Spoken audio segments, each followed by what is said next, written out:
Bonjour, ce podcast concerne la lecture d'un extrait du livre Le diable l'emporte toujours, publié aux éditions Le Bellembi en mars 2023. Donc c'est la lecture de la première page du livre. C'est le chapitre Mourir à deux pas d'une église et on y va tout de suite. Il est 7h30 et Erin Therapolis, alias ET, est en retard. Il lui reste à peine 10 minutes pour se préparer et arriver à l'heure à l'office de la messe de 8 heures. Elle préfère aller à l'église en semaine, le matin, au moins une fois par mois. Cela lui permet de débuter sa journée de travail sereine. Les grandes assemblées de fin de semaine sont réservées aux grandes occasions. Le matin, il y a beaucoup moins de monde, des habitués, surtout du grand âge.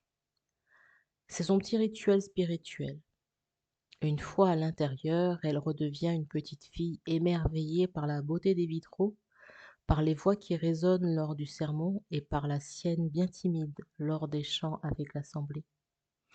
Les cliquetis de l'encensoir, l'odeur du bois et le craquement des sièges, les tout-sautements, toute cette ambiance intimiste, familière, pleine de retenue, l'inspire et porte son âme vers le ciel l'instant d'une messe.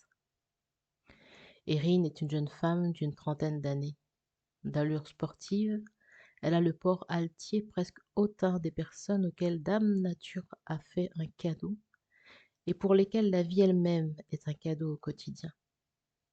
Une main dans ses cheveux encore ébouriffés, l'autre qui vérifie la température de l'eau qui coule dans la douche, sa brosse à dents coincée dans sa joue, elle est encore en petite culotte, le regard vers le porte-manteau où elle scrute la tenue qu'elle a prévu de porter aujourd'hui. Erin évalue la situation et se dit en son fort intérieur: heureusement, rien de dramatique, pas de repassage de dernière minute. Son ensemble est accroché bien en évidence sur le porte-manteau en forme de mannequin, prêt à être porté. Erin est ponctuelle et prévoyante pourtant. Mais ce matin, pour une raison qu'elle ignore, elle n'a entendu aucun de ses réveils matins sonner.